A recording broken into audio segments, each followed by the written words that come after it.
ஜெயலலிதா அம்மையார் சட்டமன்றத்திலேயே சொன்னார், நான் பாப்பாத்திதான் என்று சொன்னார்.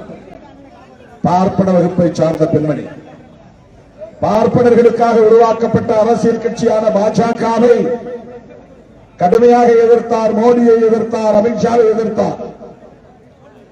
அது மட்டுமில்லாமல் என் வாழ்க்கையில் நான் செய்த மிகப்பெரிய அரசியல் பிழை,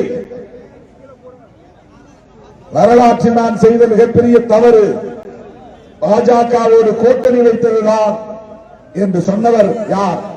ஜெயலலிதா அம்மையார். ஏன் சொன்னார்?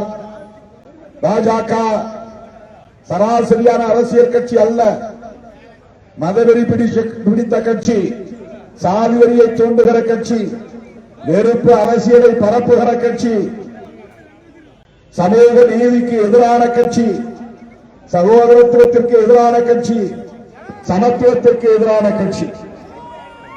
அதனால்தான் பெரியார் பாசறையில் உருவான அதிமுகவின் பொதுச் செயலாளர் செல்வி ஜெயலலிதா அம்மையார் சமூக நீதி காத்த வீராங்கனை என்று நம்முடைய தமிழர் தலைவர் ஐயா வீரமணி அவர்களால் பாராட்ட பெற்ற ஜெயலலிதா அம்மையார் மோடியை எதிர்த்தார், பிஜேபியை எதிர்த்தார்.